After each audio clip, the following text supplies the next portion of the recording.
Bienvenidos a una nueva clase. La diferencia en cuanto al entendimiento de la materia no pasa solamente cuando prepara usted el maestro, sino también cuán dispuesto esté el estudiante. La disposición nuestra para una materia hace gran parte de la diferencia.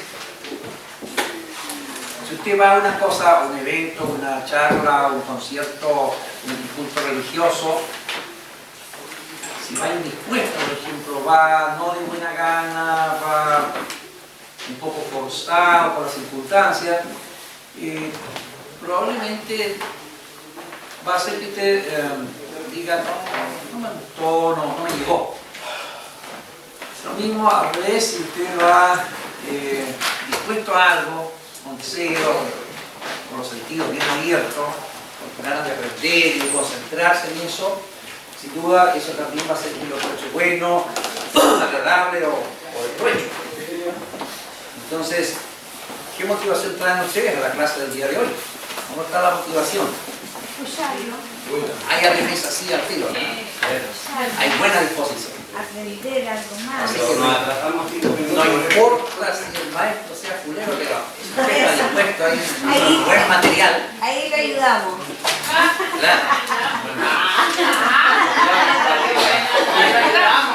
Me ayuda. Por supuesto, es que una clase La disposición, pues. está, digamos, la clase, no, los factores de la clase, los elementos de la clase, voy a ponerlo en silencio.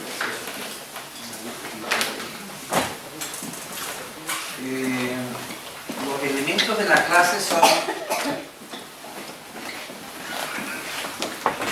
el alumno, el material, el tema que se está tratando, el ambiente, el profesor. Si esas cosas se conjugan bien, va a haber una buena clase.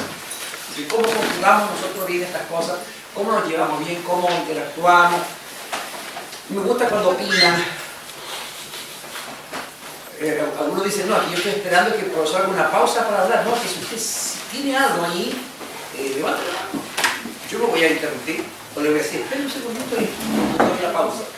Y le voy a dejar la oportunidad para que usted exprese. Porque eso hace más interactiva la clase, más dinámica. Yo no espero que usted, no espere que yo le diga, a ver qué opinan ustedes, lo hago.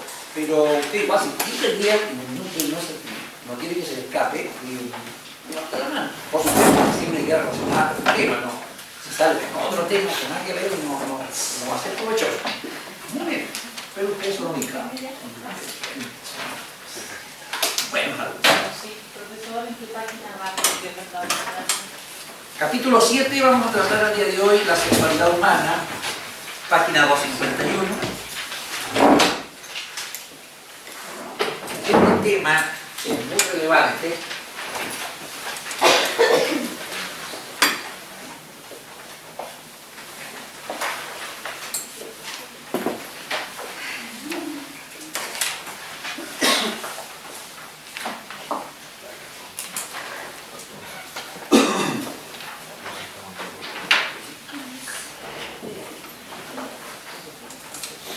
Importante por algunas razones. Primero, porque es plan de Dios. Es decir, la sexualidad humana es fruto de la creación de Dios. Algunos, por siglos, a veces algunos grupos cristianos consideraban la sexualidad de la Edad Media como algo pecaminoso. El enfoque de la sexualidad ha tenido hartos bemoles dentro del cristianismo. Ya la iglesia primitiva, recordemos que la iglesia primitiva no crece en un terreno ideológicamente neutro, ¿verdad? No era un ambiente así como un ambiente de asepsia total frente a los otros movimientos cristianos. No. El movimiento cristiano surge y se desarrolla en medio de una sociedad que tenía un cultivo religioso, filosófico, místico, ya de milenios. Recordemos, a ver, por ver un poco las influencias. ¿Bajo qué influencia filosófica importante se genera el cristianismo? La griega. La griega. La cultura greco-romana es una cultura donde lo romano es poco, más en lo griego. Entonces, en ese ambiente cultural, filosófico, de ideas, surge el cristianismo. Entonces el cristianismo, uno lo ve en los escritos de hombres como Pablo, por ejemplo, que las ideas griegas sí estaban ahí en el ambiente y pugnaban por meterse en la iglesia. Y cuando hablamos de las ideas griegas, no solamente hablamos de la filosofía tradicional, de los filósofos tradicionales, sino también de movimientos que tenían que ver con el misticismo oriental y que tenían que ver con el ascetismo. El ascetismo es una actitud, son ideas que tienen que ver con cómo vivir la vida de manera mejor, de manera más espiritual. Entonces, debido a estas influencias, a estas ideas, el cristianismo de repente estaba en riesgo de perder su centro, tal como lo había enseñado Jesucristo y los apóstoles. Entonces, por eso era muy importante volver a las enseñanzas de Jesús y de los apóstoles. Pero igual, el pensamiento griego se introdujo en los siglos posteriores en la iglesia.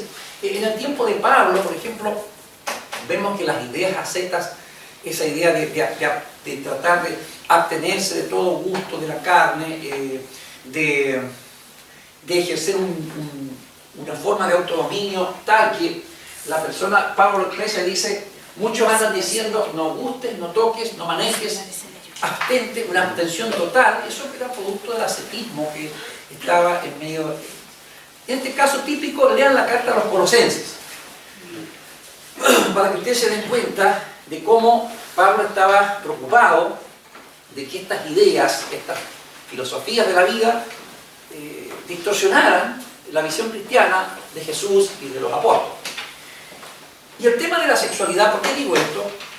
Porque el tema de la sexualidad tiene que ver con estas ideas. Si ustedes ven, por ejemplo, ¿de dónde cree usted que surge la influencia que da origen al monasticismo, el movimiento monástico? Eso de que personas se hagan monjes para vivir enclaustrados, ¿no es cierto? O se hagan anacoretas o ermitaños cristianos. Hablo de cristianos, personas porque han habido ermitaños y anacoretas o monjes que no eran cristianos. Pero aquí hablamos de que dentro del cristianismo surge esa tendencia a aislarse de la sociedad y a vivir, ¿no es cierto?, ajeno a todas las tentaciones y al pecado que circunda en la sociedad. Ese aislacionismo, ese separatismo, que se ha mantenido hasta el día de hoy, porque Jesús dijo a sus discípulos que ellos tendrían que estar en el mundo, que en el mundo tendrían aflicción, que tendrían tentación, luchas. Pero el Señor oró en Juan 17, Padre, ellos no son del mundo, o sea, no se identifican ni viven los valores de este sistema que llamamos el mundo, este sistema antidios que se llama el mundo. Sin embargo, dice, aunque no son del mundo, no pertenecen al sistema y no se llevan por el sistema, yo no te pido que los saques del mundo. O sea, tienen que vivir su fe y encarnar su fe en el mundo real de cada día. ¿Sí? Amén. La oración de Juan 17 yo creo que es muy clara. Y les advierte todas las cosas que van a tener en el mundo. Pero luego surge esta idea que hay que separarse del mundo de manera física. Porque es cierto que nosotros encontramos amonestaciones en la Biblia a separarnos del mundo, pero no físicamente, sino a separarnos en cuanto a su influencia, hasta no dejar que ellos me incorporen al sistema antidios, puedan afectar mi pensamiento cristiano con ideas propias del mundo, y debo separarme intelectual y espiritualmente del mundo, y en la práctica también, no hacer las cosas que el mundo hace, o sea, la gente que está sin Dios. Pero yo no puedo aislarme físicamente del mundo, porque si no, ¿dónde quedaría el testimonio cristiano? Jesús dice que el sentido de la luz, ¿cuál es? Es que se encienda en medio de la oscuridad para que alumbre. Porque si la luz, por ejemplo, en este minuto, ¿tendría sentido que aquí yo encienda una linterna? No me dio sentido. ¿Qué ayuda? En nada, estamos con luz. Entonces, aislarse físicamente del mundo, separarse, Es una actitud que fue tomada como espiritual y surgió el movimiento monástico, y todo esto producto no de influencias cristianas, sino de influencias místicas orientales, filosofía griega. Recuerden que la esencia de las ideas griegas, tanto en filosofía como en religión, ¿cuál era? De que lo corporal, lo físico, el mundo material era esencialmente malo. Todo lo físico, incluyendo lo corporal. El mismo Platón, que enseñaba que lo verdaderamente importante eran las ideas que estaban en un mundo preexistente, y que lo físico, el mundo material, era un pobre remedio, una pobre manifestación de lo ideal. Eso es complicada, esa filosofía que ustedes la vieron en el liceo, ¿cierto? Entonces, si usted mira, ¿se recuerda del mito de la caverna de Platón? En ese mito, ¿cuál es el mensaje que recibimos? Que los hombres son seres que están prisioneros, mirando no las realidades, sino mirando las sombras de la realidad.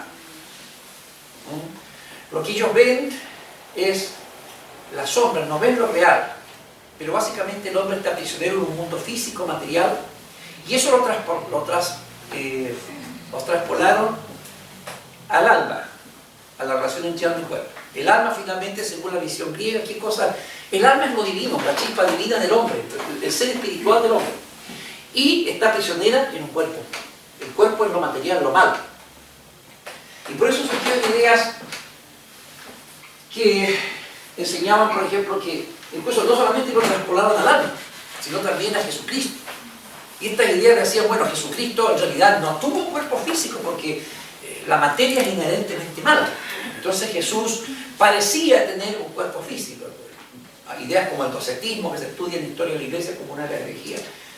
Decían que Jesús en realidad no tenía un cuerpo físico, sino que él era una esencia espiritual, era un cuerpo espiritual y tenía un aspecto físico, pero en realidad no. Era inconcebible para ese pensamiento griego, no para el pensamiento judío y cristiano, sino el pensamiento griego, que él tuviese que haber venido a tomar un cuerpo si la materia es inherentemente mala. Digo esto porque de esa idea de que la materia es mala y que el cuerpo, por lo tanto, como materia, es esencialmente malo, de ahí surge un concepto distorsionado de la sexualidad.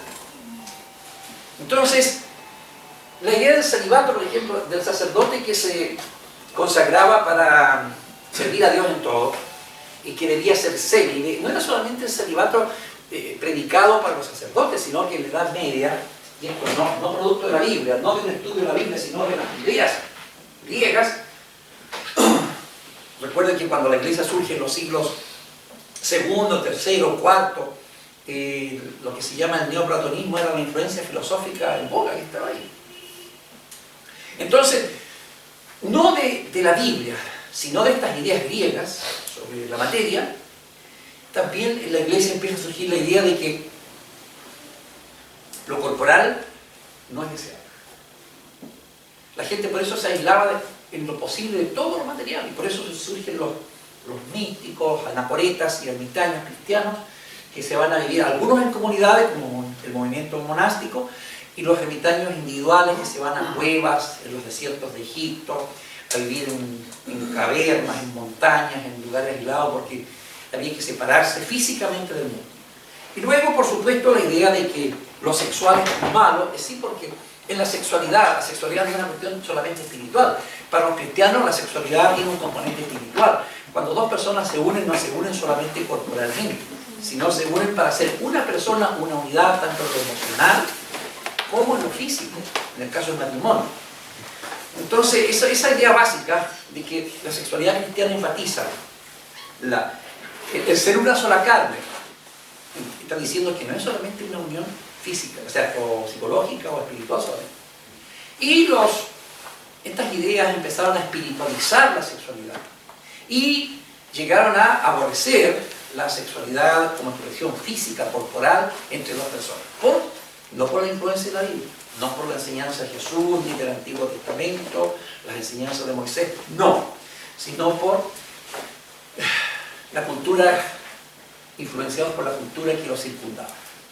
Entonces, bueno tener en mente esto, Porque aún dentro del movimiento evangélico, en tiempo reciente, está esa actitud de que lo sexual es casi como más necesario dentro del matrimonio. Y yo diría, pero en pleno siglo XXI, sí, mire, en el siglo pasado, una vez con un colega, fuimos invitados a un cierto lugar a vacacionar, y estuvimos hospedados en una casa de unos hermanos en la fe que vivían en el campo. Ahí, me recuerdo que, bueno, en las noches nosotros hacíamos como estudios bíblicos, así en torno a la mesa después de cenar, y ellos estaban felices. Una noche hacía un estudio yo, otro mi colega, estaban contentísimos, ¿verdad? Y casi al final, la esposa dice, mire, yo quiero conversar, ustedes son pastores de experiencia y quiero que nos aconsejen porque nosotros tenemos un problema en nuestro matrimonio. ¿Qué problema será? Entonces ella dice de manera muy franca y dice, pastor, el problema principal aquí es mi marido.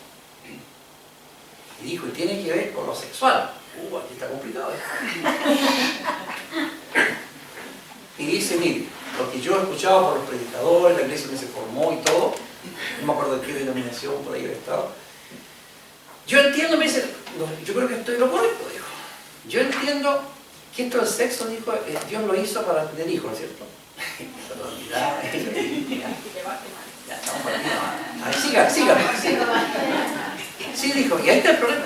Porque este hombre, hablaba de su esposo, lo llevaba casado ahí, este hombre continuamente dijo, quiere tener sexo conmigo, dijo, me tiene mal, me impide la vida espiritual, dice, yo oro, clamo al Señor, dice, pero él me hace caer en tentación, dice, yo voy mal.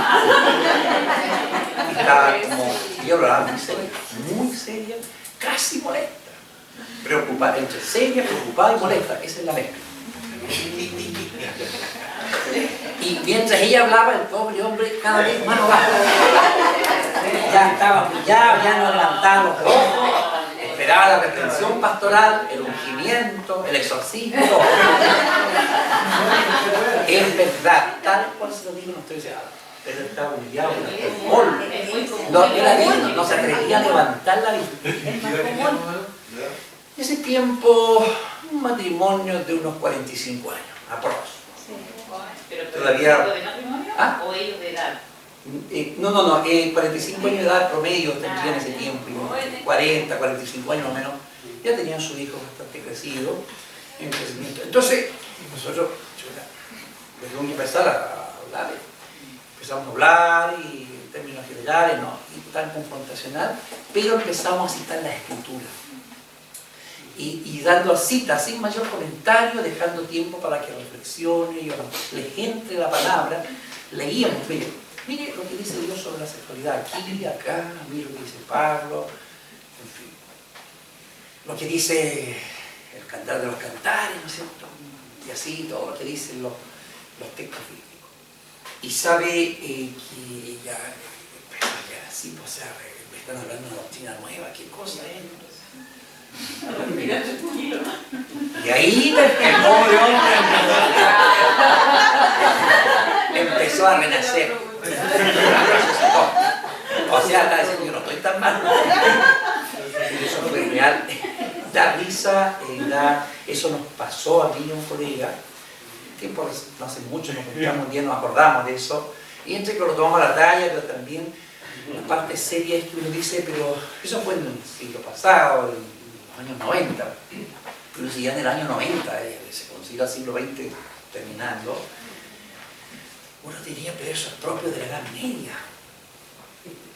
Pero nos sorprenderíamos, entre paréntesis, tuvimos que dar algunos consejos y hablaron, que no se ponga tan impetuosa, que vaya piano también, para que ella se empiece a adaptar a la nueva idea, porque ella quedó convencida.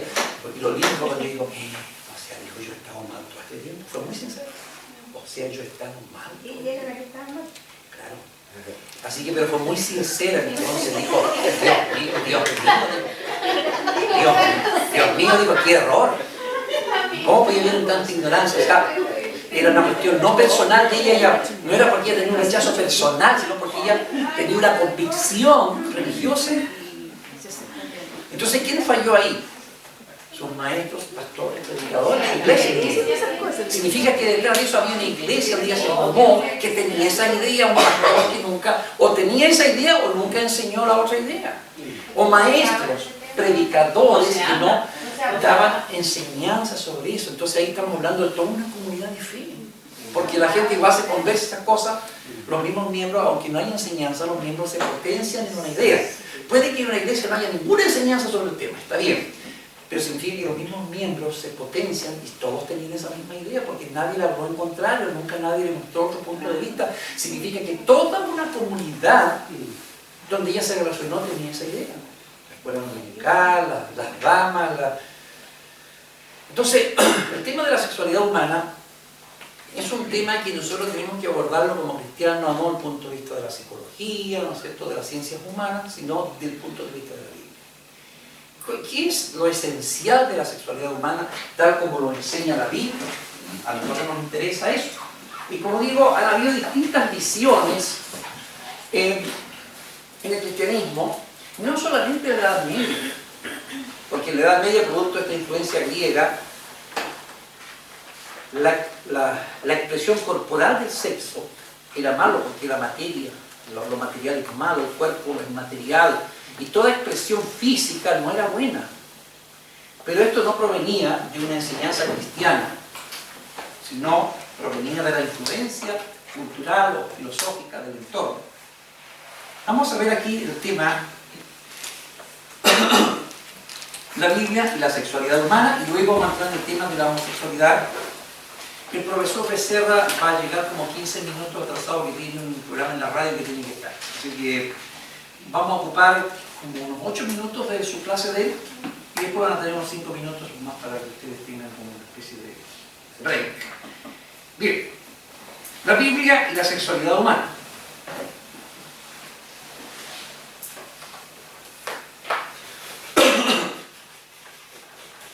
Voy a ver la introducción arriba, vamos a ver también esta idea, estas nuevas ideas sobre la sexualidad del entorno en que estamos, no parten en vacío, sino de un trasfondo filosófico. Hermana, puedes comenzar leyendo la doctrina del yo autónomo.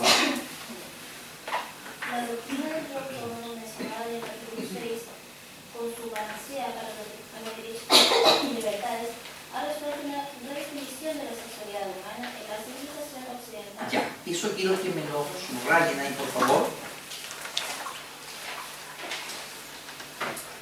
La idea del yo autónomo significa un yo desvinculado de una enseñanza, el yo que se independiza de Dios, el yo que dice, como el Salmo 2, rompamos sus cuerdas, rompamos sus ligaduras, echemos sus cadenas de nosotros. O sea, no, la religión no tiene nada que decir al hombre. El hombre tiene que ser libre. Ya la religión, recordemos que los pensadores del siglo XVIII, ellos empezaron a decir muy claramente que el hombre había llegado a su madurez, que siempre estuvo en una autoimpuesta inmadurez. Es decir, la religión tenía que guiar como guía a un niño. La religión tenía que decirle, y la Biblia, no sé, que la religión decía aquí, esto es bueno, esto es malo, no. El hombre siempre fue un niño. Y ahora en el siglo XVIII, en el siglo de las luces, en el siglo de los grandes pensadores, sobre todo los franceses, ¿se acuerdan del siglo de las luces? La iluminación del pensamiento occidental.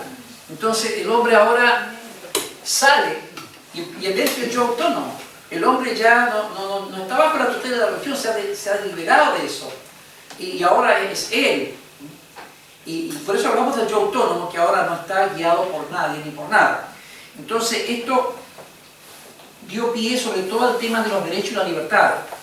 Recuerden el tema de la Revolución Francesa, está a finales del siglo XVIII. Tenía que ver con las libertades del individuo. Uno diría, bueno, es algo bueno, sí, correcto, pero esto no parte en vacío, parte de una idea filosófica. El hombre es un ser libre, y ese libre significa libre de Dios también. Ahí está el tema. Yo voy a hablar de que sí, la Biblia dice, no hagáis esclavo de los hombres. Si eres libre, no te hagas esclavo de los hombres. Ya. Entendemos bajo ese concepto la idea de la libertad cristiana. Pero, por otra parte, el cristianismo dice, soy libre del pecado, libre de la esclavitud humana, pero siervo de la justicia y siervo de Dios. Pablo lo dice en Romanos 6 y otros pasajes más. Entonces el cristianismo dice, está bien, muchos cristianos lucharon por las libertades civiles, los derechos sociales, los derechos humanos, han luchado siempre, y contra toda explotación y forma de abuso de poder. Los cristianos no estamos a favor de esas cosas, sea del signo ideológico que sea. Pero decimos, nosotros no hablamos de un yo autónomo, hablamos que nosotros voluntariamente hemos sido libres, pero siervos, dice Pablo, de la justicia y siervos de Dios. Entonces eso pone en contrapeso, porque si no el yo autónomo se dispara, porque el yo autónomo, el ego está influenciado por el pecado, por las ideas de Satanás, de independencia total, y haz lo que tú quieras, y tú eres, el hombre es la medida de todas las cosas, el hombre es el centro del universo, como lo dijo el humanismo sin Dios, y eso trae un desequilibrio. Eso lleva a un individualismo total, a un egocentrismo total, desenfrenado. El contrapeso lo pone este día. Somos libres de los hombres, libres del pecado, libres de Satanás, pero siervos de la justicia, siervos de la verdad, siervos del amor, siervos de Dios, siervos de Cristo. Y eso pone el contrapeso, pone el equilibrio social. Una sociedad que está centrada en Dios, una sociedad que busca hacer la voluntad de Dios realmente como dice la Biblia, no como dice la religión, sino como dice la Biblia, va a ser una sociedad buena, equitativa, justa. Va a propender por lo menos hacia eso. Pero si el yo autónomo, donde el hombre es la medida de todas las cosas, las necesidades del hombre escriben las leyes, las necesidades del individuo son las que mueven toda la sociedad, una sociedad centrada en el yo, es caótica. Y vemos nosotros la sociedad centrada en el yo a dónde nos está conduciendo. Por eso aquí pedí que subrayen eso, porque la idea del yo autónomo llevó a la idea de los derechos y las libertades del individuo. Y esto, derechos y libertades, ha marcado toda la agenda de la segunda mitad del siglo XX y el siglo XXI también. Cuando se habla del aborto, ¿qué se invoca? La mujer tiene derecho a decidir sobre su cuerpo, nuevamente el yo autónomo. Y Dios ya no importa, Dios nos acaba del sistema. Es el yo de la mujer, es su necesidad, es lo que ella piensa, es lo que ella quiere, lo que ella necesita. Lo mismo se puede decir del hombre en otras materias. La libertad humana exige esto. Hay derechos constitucionales, legales, jurídicos que avalan a que el hombre tiene que decidir por sí mismo sin ninguna otra influencia externa. Sigue Maribel leyendo, lo que era impensable. Lo que era impensable hace unas pocas décadas, claramente llegó a ser conversable y ahora es aceptable. Ya, hagamos un pequeño dibujo ahí.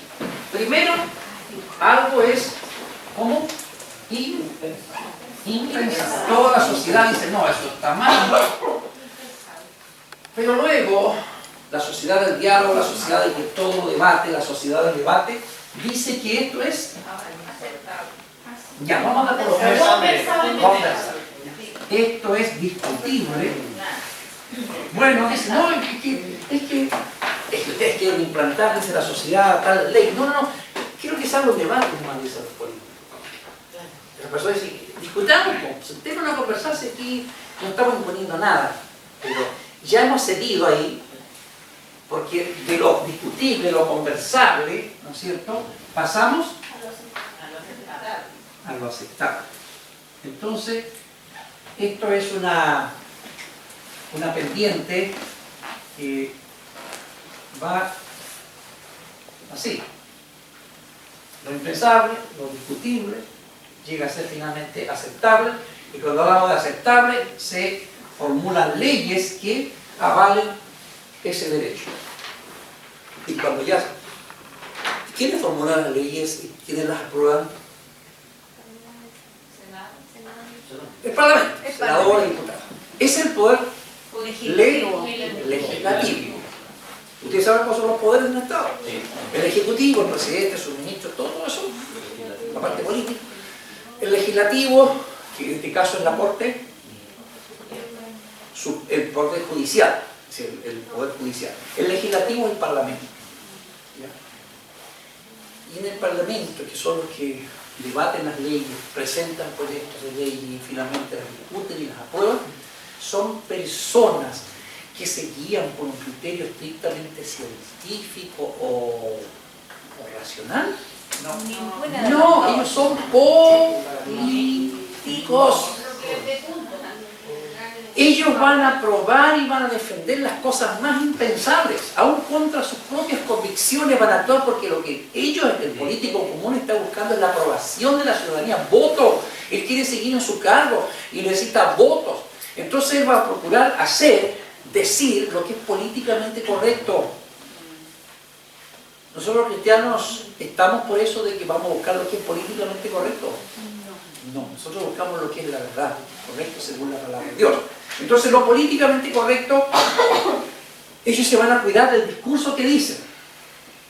Si ven, por ejemplo, que la tendencia dice que sí a la homosexualidad y todo el mundo está en ese discurso, él no se va a quemar con un discurso contrario.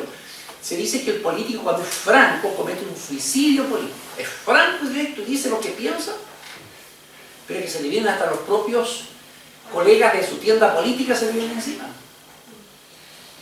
Y le dicen, este es el argumento, tú no estás para representar tus convicciones, sino las ideas del grupo que te apoya. Y el grupo, y este es el mensaje político, es el grupo que te apoya a ti con su voto y con todo el grupo que tú representas, va en esa dirección. Así que cuídate de ir en esa dirección. Entonces las leyes al final suelen ser de la cuestión más injusta y contradictoria que nosotros podemos imaginar. Porque finalmente las leyes se promulgan y se aprueban en base a la tendencia social, en base... Y la masa social que vota es un elemento heterogéneo, voluble, veleidoso, ¿no es cierto? Que usted conoce cómo es la masa social. La masa social está influida por los medios de comunicación, la masa social está influida por la opinión de la calle. O sea, es lo más anticientífico que usted puede imaginarse, es lo más antilógico. Y por eso es que las leyes van y devienen para un lado y para otro, por esta cuestión que es la debilidad de toda democracia. La democracia tiene cosas buenas y malas. Las cosas más malas es que finalmente todo queda librado al sentimiento de la masa. El gobierno de turno está pendiente de las encuestas para guiar su programa de gobierno. Eso es nefasto. Tal encuesta surgió. ¿Qué opinan del gobierno? No, que lo está haciendo mal. ¿Pero quién está diciendo eso? La masa, muchas veces ignorante, no tiene idea de lo que significa ser un estadista, de lo que significa conservar el equilibrio macroeconómico. El individuo opina de manera muy subjetiva. Y si el gobierno de turno se va guiando por las encuestas, por eso tenemos malos gobiernos de todos los signos políticos. Digo esto porque cuando llegamos a este punto, lo aceptable, esto no es recomendable. Cuando la sociedad ha llegado al convencimiento de que algo es aceptable, inmediatamente se formulan leyes que amarren eso, leyes que garanticen que eso se va a ejecutar en la sociedad y el que se vaya en contra de eso va a ser punible ante la sociedad. Va a ser un rebelde, va a ser un antisistema, porque va en contra de lo que la ley ya sancionó. Entonces así es el proceso de muchas de las leyes injustas e inmorales que tienen los países del mundo, sobre todo los países occidentales. No sé si se entendió la idea. Ya. Ahora sí, Maribel, te he interrumpido tu teléfono. El deseo de legitimar el estilo de vida homosexual es parte de la estrategia para hacerlo aceptable. Ojo. Ya, hay una estrategia que busca presentarlo como algo aceptable y más aún deseable. Está funcionando. En la política, en el comercio, en la televisión y en otras organizaciones y en las artes, el estilo de vida homosexual se presenta comúnmente como un estilo de vida alternativo. ¿Qué debemos pensar de esto? Ya, subrayen eso ahí, que en las artes todo esto se presenta como un estilo de vida alternativo. El estilo de vida homosexual. Por citar un ejemplo de del documento que es el tema de la sexualidad humana. Sí. ¿Qué veo? Debemos pensar de esto como parte de las guerras de culturas que están destruyendo la sociedad. ¿Será esto un asunto de autoridad moral? Este libro arguye que sí. Nuestra meta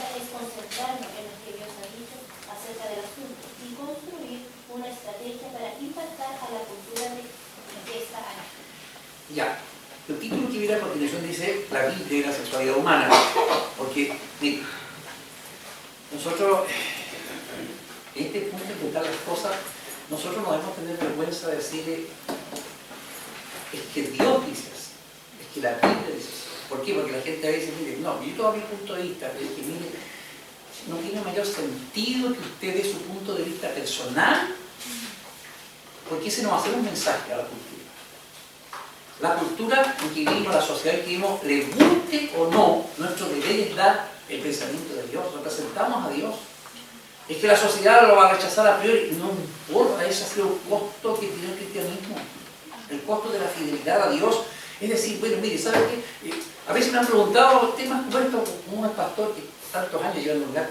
A ver, este pastor, mire, ¿qué opina sobre este tema? ¿Cuál es su opinión? Yo le digo, ¿sabe qué? Yo no voy a dar mi opinión. ¿Y por qué? No, porque aquí mi opinión poco vale. Yo voy a decir cuál es el punto de vista de Dios. ¿Qué dice Dios sobre este tema? Y uno da testimonio. En ese momento usted está dando un testimonio de la palabra de Dios. Y la gente dice, no, es que no nos gusta saber, porque de la religión queremos, fruto de la reflexión que usted ha hecho sobre este tema, es que eso no importa. No tiene mayor, a nadie es de beneficio lo que yo pienso. ¿Por qué? Porque va a ser bueno el pensamiento del pastor Ramiro Vargas, pero más de algún corazón va a decir, chuta, Dios dice eso. La Biblia dice eso. Más de algún corazón se va a inquietar con el mensaje fiel a la Biblia que usted tenga. Entonces, en este punto no tengamos de que nos llamen retrógrado, que nos llamen anticuados, ¿no es cierto? Anacrónicos. No tengamos miedo. Nosotros estamos para ser embajadores de nuestro gobierno, representamos a Dios, los intereses de Dios, la idea de Dios, así que la idea de la palabra de Dios. Entonces, finalmente, cuando te pregunten a ti, ¿qué dices tú? No, yo no quiero decir lo que digo, yo quiero decir lo que dice la Biblia y eso es lo que yo creo. Ese es lo mi pensamiento es lo que dice la Biblia, ese es mi pensamiento, así que no es pensamiento particular que es fruto de una reflexión, de un proceso dialéctico, que diga esto, no, es la palabra. Entonces, cuando nosotros actuamos así en la sociedad, estamos siendo verdaderos testigos de Cristo, testigos fieles de Dios, testigos fieles de la palabra. Si no tengamos miedo, si se van a burlar de nosotros, ay, te cree la Biblia, pero si tú me crees ese libro tan anticuado, no importa, tú das testimonio. Y no te pongas a argumentar que la Biblia y racionalmente porque la Biblia es la palabra de Dios, sencillamente nosotros aceptamos esta verdad. Y citamos las Escrituras, le guste al hombre o no, lo entienda o no, pero damos testimonio de la verdad. Jesucristo en su tiempo no estuvo preocupado de contemporizar con el pensamiento que estaba entre los judíos o en el pensamiento gentil. Él no andaba con Pablo tampoco acomodando sus enseñanzas a cómo iba la tendencia de la sociedad. Sencillamente él dijo, yo vengo a hacer la voluntad de Dios, yo vengo a hablar la verdad de Dios, yo soy la verdad. Así es sencillo. Pablo hablaba lo mismo y le decía claramente lo que era el pensamiento de Dios. Entonces por eso esta parte, lo que vamos a decir sobre la sexualidad no es nada nuevo. Es lo que la Biblia dice, eso creo yo, a eso me adhiero, y en esa fe muero. ¿O no? Amén. Profesor, Sí. o sea, una de las cosas que a mí me agrada de este trabajo que estamos realizando es que las clases se van como compatibilizando. Recién conversábamos con el profesor Álvarez ¿Ya? respecto del tema del pecado y cómo argumentar frente a la opinión pública o cuando nos demanden opinión respecto de alguna situación. Si bien es cierto, nosotros debemos dar testimonio, sin embargo, como cristianos debemos estar preparados también para argumentar, y una de las cosas que yo siempre le digo a los hermanos, no solo lean la Biblia, lean otra, para que puedan también tener con qué argumentar. Pero al momento de argumentar, poco les va a interesar cuando nosotros hablemos acerca de la Biblia o de lo que opinemos, como bien lo decía recién. Pero si también nos preparamos como para poder decir desde el otro punto de vista, decir que Dios, que nosotros somos el reflejo de Dios, pero desde otra visión, no de la visión de la Biblia, porque no les interesa, no la quieren, no les llama la atención. Entonces, respecto de eso y lo que usted decía, ¿Es posible que podamos llegar nosotros a argumentar desde el otro lado también o simplemente mejor callar?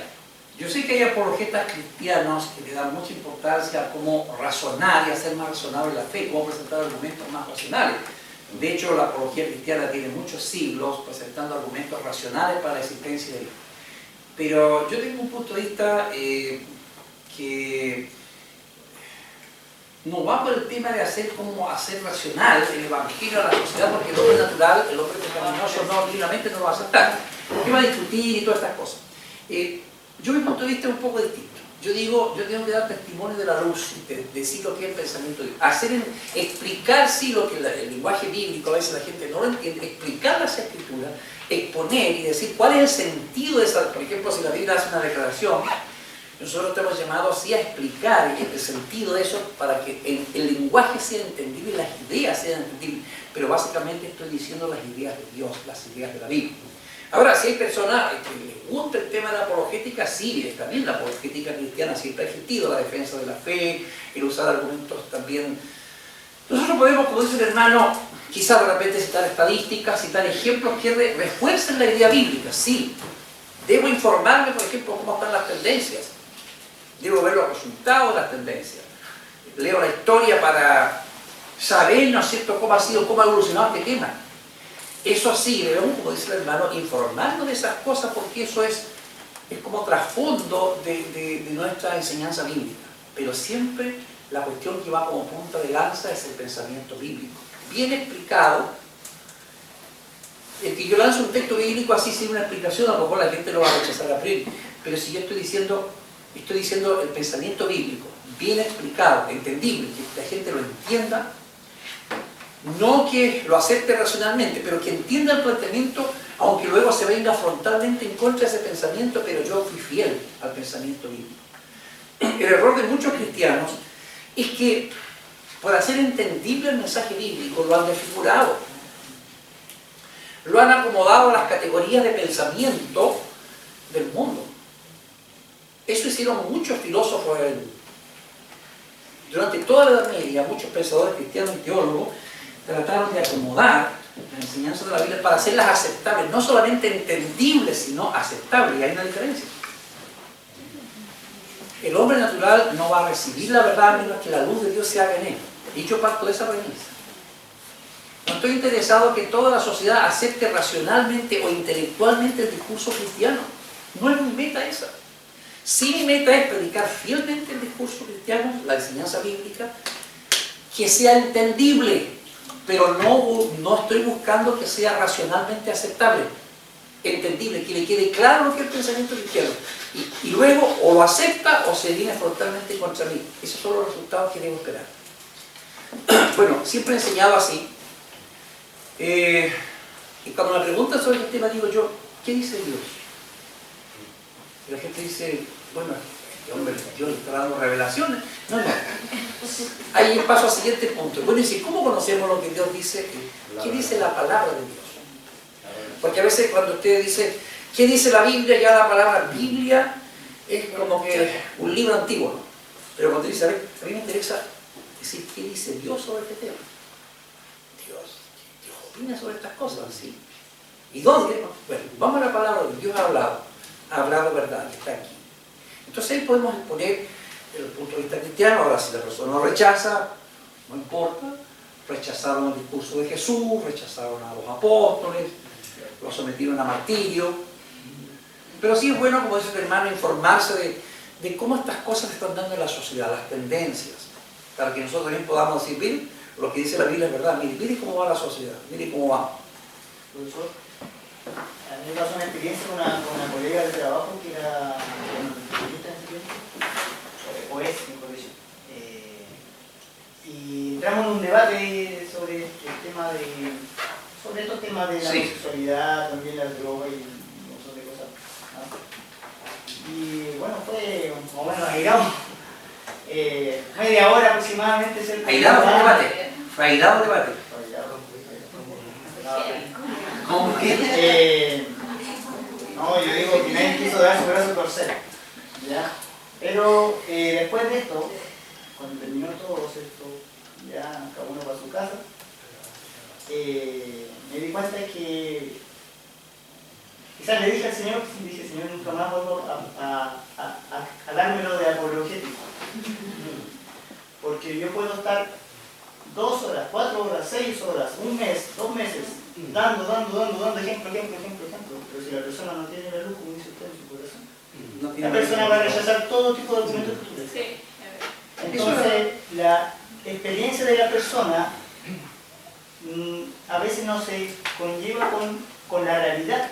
El problema es pensar que, el tema de esa persona es pensar que su experiencia es la realidad. Y si la realidad fuese de cada uno, ¿cierto? Y la verdad fuese de cada uno, ¿cierto? No sería absoluta la verdad. Porque la verdad es una sola y es absoluta. Sin duda. Una sola persona puede tenerla.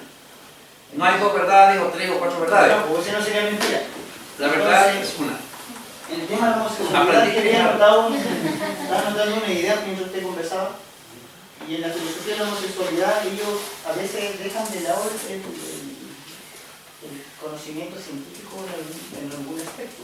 ¿Ya? Sí, La Biblia también habla sobre esto, no específicamente, no habla de ciencia, podemos decir de una forma indirecta, él habla que hay hombre y mujer, ¿cierto?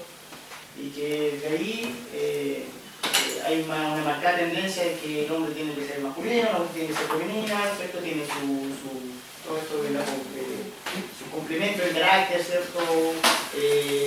Funciones, todo lo que también veíamos en antropología. Ellos siempre se basan con la subjetividad, que es mi forma de pensar, versus el objetivo. Y nosotros tenemos que basarnos en el objetivo de lo que dice Dios, de lo que piensa Dios, de lo que ha hablado Dios. 2 cosas, gracias hermano. Hay la falacia del pensamiento mundano, es decir, que ellos están guiados por criterios estrictamente científicos. Y eso es una falacia. La verdad es que detrás de muchas de estas ideas que están en boga, están estas 2 fuerzas. Hay cuestiones ideológicas y se busca lo que es políticamente correcto, o sea, lo que es socialmente aceptable. Entonces, si algo es políticamente correcto, ¿qué quiere decir eso? Que es socialmente aceptable, esas ideas son, es lo que gusta, es lo que a la polis le gusta, por eso hablamos que es lo político. Y luego están ideologías y filosofías que están moviendo estas cosas. Entonces, detrás de muchas de las leyes que se aprueban, o mucho del razonamiento, de los argumentos, lo que están moviendo en el fondo son las ideologías. Incluso las ideologías y lo políticamente correcto está detrás de muchos de estos movimientos que están en boga. Incluso cosas tan nobles como la ecología. Están siendo movidas por cuestiones ideológicas e incluso por ideas religiosas paganas ya superadas en la antigüedad que están volviendo otra vez y están teniendo fuerza detrás de ellos. Entonces, no caigamos en la ingenuidad de decir, no, es que esto es científico. No. A veces lo científico está en un segundo plano. Se usa vocabulario científico, se usa vocabulario bonito, ¿no es cierto? Pero, ¿qué está moviendo estas cosas? No son exactamente el descubrimiento científico. ¿Dónde estabas tú, Maribel, en tu lectura? Tan interrumpida. Quedamos, ya, terminaste el paso. Bien. Cuando conversamos acerca de la sexualidad, los evangélicos normalmente apuntan al código de Levítico y condenan la homosexualidad y otras perversiones sexuales, no solamente la homosexualidad. En el tema de la sexualidad humana, nosotros decimos que la Biblia primero dice en qué consiste lo sexual y luego condena también desviaciones. Por ejemplo, nosotros condenamos, basándonos en lo que es el diseño para la sexualidad humana, basándonos en eso, nosotros condenamos no solamente la homosexualidad, condenamos también la pedofilia, condenamos el incesto, la zoofilia. ¿Qué cosa es la zoofilia? Relaciones con animales. Todas esas cosas, todas esas filias degeneradas, pero la Biblia no necesita darnos una casuística para cada cosa, sino que partimos del diseño original.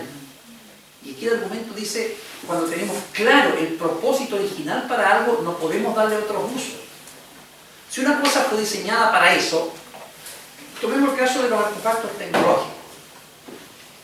A ver, Si este data, su propósito es proyectar imágenes, sonido e imágenes, y yo descubro que adentro tiene un ventilador, y si yo hago ciertas adaptaciones, si conecto con el aire, con la temperatura del motor, puedo estar produciendo aire caliente, y finalmente lo termino usando como calentador. ¿Qué dirían ustedes? ¿Qué me dirían los técnicos? Que yo no estoy siendo un ignorante respecto al diseño original. Que no fue diseñado para ser calentador, aunque quizás un técnico haciendo un montón de conexiones logre conectar la temperatura del aparato y haga que salga aire caliente. Podría ser, ¿no es cierto? Pero ese no es su diseño. Cuando nosotros vamos a la cuestión, ya te doy la palabra, Ivonne. Cuando vamos a la cuestión y partimos diciendo cuál es el diseño original de la sexualidad, podemos nosotros detectar fácilmente cuáles son las desviaciones del diseño original y decirlas. Pecado en el fondo también es desviarse del propósito y del deseo original de Dios. El diseño original también es, el pecado es eso, es una desviación. Ivonne. Aquí va a decir algo un poco fuerte. Lo que pasa es que respecto a eso, la primera de las cosas que uno entiende que Dios es un Dios de orden, no de desorden. Entonces todo tiene un propósito y un porqué, una secuencia y una consecuencia. Sin duda. Por ejemplo, en ese mal uso de las cosas, un día llegar a la conclusión de que, por ejemplo, en el caso de las personas homosexuales varones, si usted se fija, uno de los primeros, en cuanto al uso incorrecto de esa parte, de la aparato sexual, ya, uno de los primeros exámenes que hace el servicio médico legal para detectar si un niño ha sido violado es el control de esfínter, porque se hace, ¿cierto? Entonces, conozco casos que a los años de permanecer en una relación de homosexualidad, que hace la posición de mujer en el fondo en la relación termina usando pañales porque ya no controla esfínter, ya a cierta edad. Entonces eso es como uno de los mejores ejemplos. Eso sí. Aparte no estaba diseñado para eso. O sea, para entrar, sino que para salir algo en el fondo. Sí. Y que finalmente termina desvirtuando un poco. Claro, ese es un ejemplo así, digamos, en crudo. Fuerte, pero en el fondo pero es raro, o sea, las cosas son hechas para que funcionen de acuerdo al diseño original y el ser humano mismo está funcionando en todo, está funcionando ajeno al diseño original, es decir, yo estoy haciendo cosas por las cuales no fui diseñado, me he apartado del diseño de Dios y por eso hago cosas erráticas, por eso la sociedad misma se está apartada de cómo diseñó la sociedad, cómo diseñó el matrimonio. La cuestión del diseño original es importante. ¿Por qué la familia funciona mal? Porque se ha apartado del diseño original de la familia, de los roles.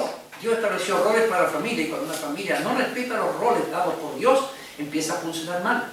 La disfuncionalidad tiene que ver con apartarse del diseño original. Entonces, aquí en este curso vamos a tratar mucho el tema de la sexualidad. Este principio diseñó Dios originalmente.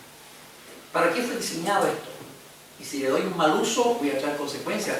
Si yo sigo utilizando esto finalmente con todos los arreglos interiores que me hizo un técnico para que sea mi calentador, aquí mientras yo escribo, me tempere acá, lo voy a fundir, se va a producir un cortocircuito, se va a quemar, algo va a pasar, ¿me entiendes? Porque no fue diseñado para eso. Lo mismo que se dan cosas morales y sociales. Ahora, dice que cuando hablamos del diseño original de las cosas, el tema de la sexualidad es bueno enfocarlo a partir de Génesis 2, porque en Génesis 2 está el diseño original de la sexualidad humana. Ahí dice, después de dar instrucciones claras a Adán acerca de la mayordomía en el huerto, Dios concluye que no es bueno que Adán esté solo, y para demostrarle a él, le trae todos los animales para que le ponga nombre, y bueno, Adán jugaba con los animales y todo, y tenía un cierto compañerismo, pero no había otros semejantes a él. Y después de todo eso, Adán se convenció de lo que Dios decía. Finalmente él estaba emocionalmente solo, físicamente acompañado de los animales, pero emocionalmente estaba solo. Entonces, él era la única criatura de Dios que estaba verdaderamente solo, así que Dios creó a la mujer para que sea su complemento, su ayudador. Entre paréntesis, los feministas aborrecen este texto, porque dicen que esto hace trae el servilismo de la mujer, al decir que es ayuda idónea para el hombre, es la idea machista. Sí, la idea patriarcal, ¿no es cierto? Y la mujer en función del hombre. Y eso es lo que ha traído la servidumbre humana. Nosotros decimos siempre, Dios no es culpable del servilismo en el cual el hombre ha sometido en las distintas sociedades a la mujer. Es culpa del pecado.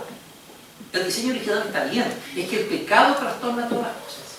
El pecado hace que, cuando la Biblia dice que el hombre será cabeza de la mujer y él se enseñoreará de ti, o cuando dice cosas que tienen que ver con el gobierno del hogar, eso funciona bien cuando las personas renuncian al pecado, rechazan el pecado, y funcionaba bien antes que entrara el pecado en el mundo. Pero cuando la persona con todo su pecado actúa, el hombre pecaminoso, toma el gobierno del hogar, ya no es un gobierno de mayordomo, es una tiranía, pero eso no es culpa de Dios. No es culpa del diseño original, es culpa del pecado. Es decir, es lo mismo que si a ti te entregan un computador impecable, salió de la tienda, con todas las funciones y con todas las capacidades que trae un computador. Y te funciona a la perfección. Tú aprietas botones y todo, y teclas y toda la cuestión, y pinchas todo lo que quieras pinchar y tocas todo lo que... porque todo es touch ahora. Entonces, hasta que le entró un virus. Y el virus te entró por descuido, porque tú bajas cuestiones irresponsablemente del internet, navegas de manera irresponsable, entras a sitios sin seguridad, es lo que te pasa, y te entró el virus. Y el computador, que era la perfección de la cibernética, ahora está haciendo cosas erráticas. Todos los escritos, todo es errático. Y tú puedes ir ahora y reclamarle al que lo creó, al que lo diseñó, reclamar y culparlo a él por lo errático. Él va a decir, Señor, usted no tomó precauciones, no colocó un buen antivirus, no se preocupó de actualizar el antivirus, usted baja archivos de manera irresponsable, mete pendrive contaminado, no sé por dónde lo contaminaron, pero ¿puedo culpar al diseñador? No. ¿Al fabricante? ¿A la tienda? Entonces el hombre de cada pifia que tiene culpa a Dios. Dice, bueno, si Dios me hizo así, ¿así? No, Dios no te hizo así. Eso es producto del pecado. Ahora, frente al computador, ¿qué opción tengo yo? Llevarlo a un servicio técnico para que me lo formateen, y toda la historia que usted conoce, eso lo ha hecho muchas veces. Y si yo digo, no, pues yo pagarle al gallo para que me lo formateen, no, prefiero seguir así nomás, lleno de virus, así voy a seguir haciendo las cosas. Y las cosas siguen mal porque yo no voy para que me lo formateen. Si el hombre moderno, Dios le da la solución del pecado, y Dios dice, yo te quiero formatear espiritualmente. ¿Cómo? ¿Cuál es el formateo de Dios? El nuevo nacimiento, la regeneración, la nueva vida en Cristo, la superación de las cosas viejas. Entonces, si yo no quiero ir donde el gran técnico, el fabricante por excelencia que lo creó, no quiero ir porque no me gusta eso, no me gusta que lo formateen, es que voy a perder muchos archivos, voy a perder muchos pecados, no quiero empezar la vida nueva porque amo el pecado, y capaz que pierda estos archivos, y dice, no, siempre pierde algo cuando me formatea en el computador, me decía un amigo, así que prefiero no. Así está el hombre, bueno. Prefiere seguir en su pecado, prefiere seguir haciendo cosas erráticas, cosas distorsionadas, prefiere vivir la distorsión de su ser, la desvirtuación de todo lo que Dios hizo bueno en él, pero esa es la situación. Y luego culpa a Dios. Y luego dice que Dios lo hizo así.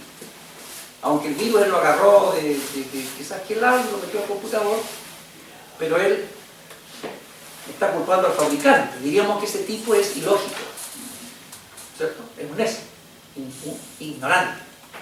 Pero el pecador es eso. Ese es el pecador.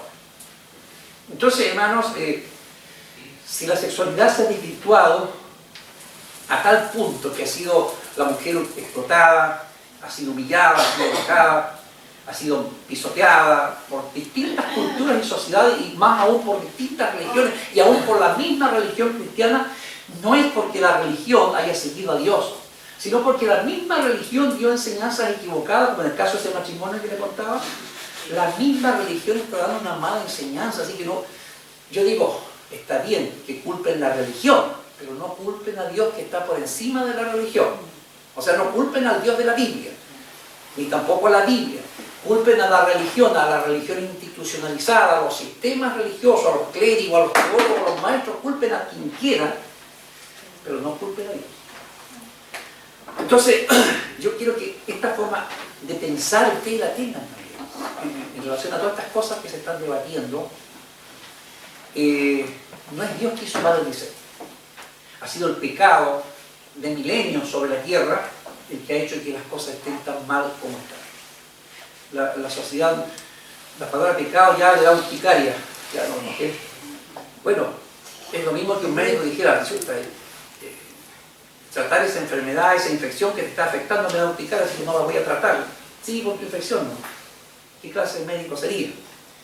Cuando Dios llama a la persona a encarar el pecado, a renunciar a ello, a arrepentirse y formatearlo de nuevo, hacerlo nacer de nuevo, la persona no quiere. ¿Qué dijo Jesús? No queréis venir a mí para que tengáis vida, ese es el problema. No queréis venir a mí, entonces sigue en tu cultura de muerte. Vas a seguir en tu cultura de muerte, porque no quieres que la vida de Dios se manifieste en ti mediante el nuevo nacimiento. Ya me puse a predicar. Los pastores tenemos ese problema así.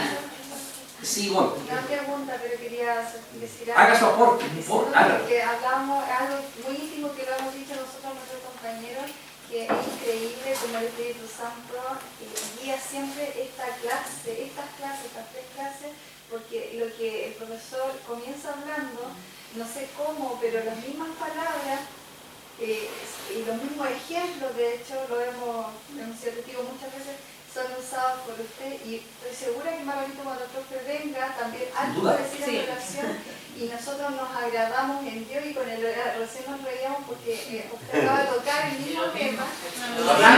¿En qué momento conversan? No, Eso quiero dar testimonio porque en el fondo es Dios que está guiando todo, ¿no? Yo creo que ustedes El enfoque es así. nosotros lo vemos del año pasado y le quería hacer mención a eso, que nosotros vemos esto en ustedes y que hacen. Dios está guiando sin duda más las cosas, ¿no? Para que ustedes no pierdan su tiempo y reciban una enseñanza, digamos, general sobre este mismo tema. Mañana, cuando parece que lo estemos contradiciendo. Usted nos habló del computador con virus también. Ah, sí. Sí, siempre así. Yo no he conversado ese tema con él. El Señor nos formatea. No, Precisamente lo mismo. Exactamente. Por eso decía, ¿en qué momento Pero no es primera vez, siempre nos pasa. Yo he sentido que no hemos tocado nunca el tema con el pastor. Bueno, la gloria sea para Dios. Dios está haciendo las cosas, de duda, nos está guiando. Es como cuando el hermano está dirigiendo el culto y toca una lectura bíblica y no dice, pero es el mensaje que traigo. Y no me puse de acuerdo con él. Bueno, que Dios guíe todo, oren siempre, hermano, que Dios guíe esta clase, ¿no? Muy bien. Ya. Entonces, es bueno comenzar con el diseño original. En la página 252 dice que está el paradigma para el matrimonio. Dios establece el paradigma, eso subrayo ahí. Encontraron el segundo párrafo de la página 252.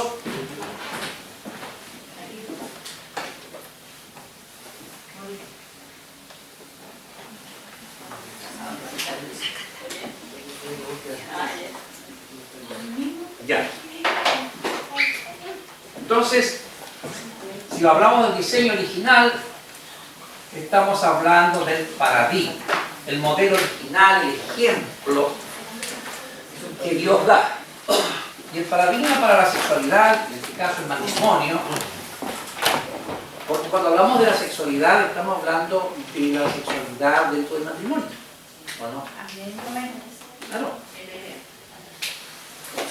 Primero, este texto que dice ahí el Génesis 2, y luego lo repite Jesucristo, tiene 3 puntos. Por tanto, dejará el hombre, su padre y su madre, se desvincula. No es que ya se olvidó de la familia, no, pero la familia pasa a un segundo plano y ahora ellos dos, la pareja que se está casando, que se ha casado, pasan a estar en primer plano. Ellos son una nueva unidad familiar. Sí. ¿Cuáles son las causas de muchos problemas matrimoniales cuando no se cumple esto? Y todavía siguen física y emocionalmente y a veces hasta económicamente vinculados con la familia anterior, él o ella, los padres, los hijos, qué sé yo, entonces todavía viven en función de la otra familia. Y este dejar significa que ya mi anterior familia pasa en segundo plano y yo y mi esposa estamos en el primer lugar. Dejará el hombre a su padre y a su madre. ¿Cuál es el otro verbo? Son 3 verbos. Unirse. El otro verbo es unir. Se une con su esposa o esposo, porque este mandamiento es válido para los dos. Aquí deja la familia tradicional.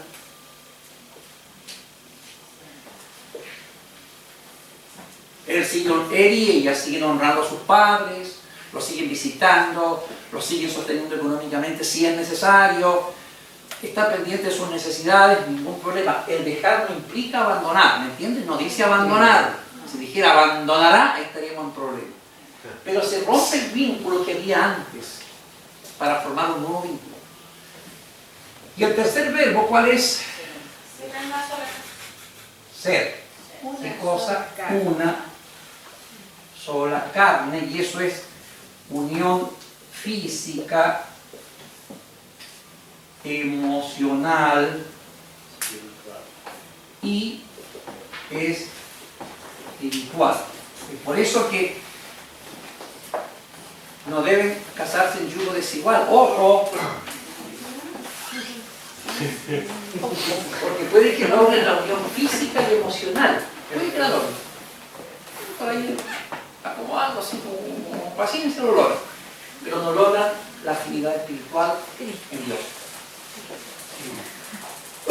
Dejar, unir y ser son los 3 verbos que están dando el paradigma del matrimonio, ¿cierto? Y de la sexualidad humana en general. Hermano Jacob, ¿puede leer ahí donde dice Moisés ofrece? Dice Pablo.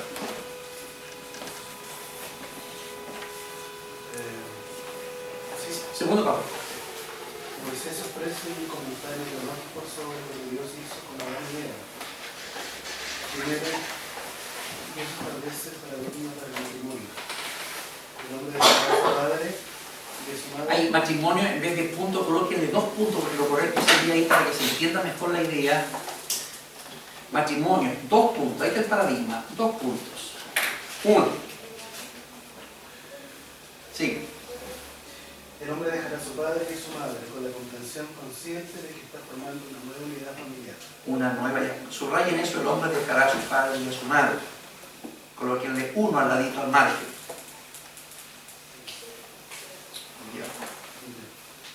En segundo lugar, esto significa unirse A su esposa. Subrayen eso, unirse a su esposa y coloquen el número 2 al margen.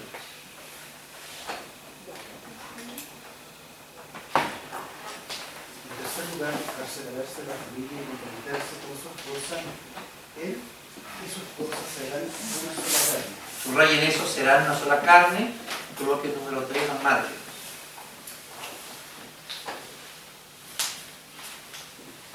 Esto que viene a continuación, subrayenlo lo que va a leer Jacob. Este concepto simboliza las relaciones sexuales que une a los 2 seres humanos físicamente, pero también simboliza la fusión de 2 personalidades, hombre y mujer, en una unidad complementaria. Ya, eso subrayenlo, por favor. Se fusionan. Esto no quiere decir que pierden su identidad o su particularismo, lo que es la personalidad, pero se afiatan de tal manera que la idea es que funcionan de manera armónica. Cuando los dos están con las personalidades latentes y nadie quiere ceder y cada uno quiere imponerse al otro, va a haber conflicto. Alguien lo ilustró como la confluencia de 2 ríos. ¿Has visto alguna vez la confluencia de 2 ríos? Uno viene de acá, el otro... Yo viví A 500 metros de la confluencia, viví en el campo, a 500 metros de la confluencia de dos ríos, el río Blanco y el río Negro. Y estos se unían aquí. Y al principio, cuando ambos chocaban, y paréntesis, esta parte era muy buena para pescar, empezaban a armar una turbulencia porque cada uno quería imponerse en el cauce del otro. Y como los dos pugnaban por ocupar el cauce de forma exclusiva, había mucho lejos. Pero a medida que iba extendiéndose, yo navegué muchas veces en bote pescando este curso kilómetros abajo, ya veía yo que esta turbulencia, ese choque iba disminuyendo hasta que finalmente, con kilómetros más abajo, el agua era calma porque se habían afiatado de tal manera ambos cursos de agua en un solo cauce. Y ahora discurrían mansa y armónicamente hasta llegar al río Rape. Ya, eso. Y eso pasa en el matrimonio. El unir y llegar a ser, unir y luego ser, son dos cosas. Se pueden unir físicamente, pero quizás no lleguen a ser una sola carne, porque toda la vida cada uno está manteniendo las cosas fuertes de su personalidad, sus características personales, las quiere imponer, sus gustos personales, y en el matrimonio finalmente tiene que haber una adaptación, donde cada uno va cediendo. Y el ceder es una cosa humana. Pero eso ya es un tema del matrimonio, pero aquí lo tocamos de pasada, ¿ya? Muy bien. Dice, sigue leyendo otra cosa, sus personalidades.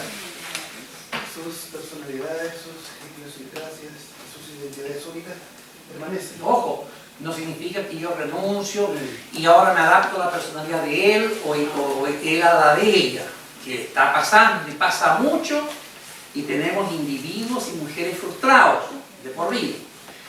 Se han adaptado, se someten así, bueno, resignadamente, pero no son felices. No, siguen conservando sus características, pero no las imponen, sino que ocurre flexibilidad y adaptación. Sí, sí que se puede. No termina. En lugar de eso, estos dos seres humanos totalmente distintos se unen en un complemento perfecto, en que los dos ahora juntos sirven a Dios en su integridad. Ahí está la cuestión espiritual. Física, afectiva y espiritual.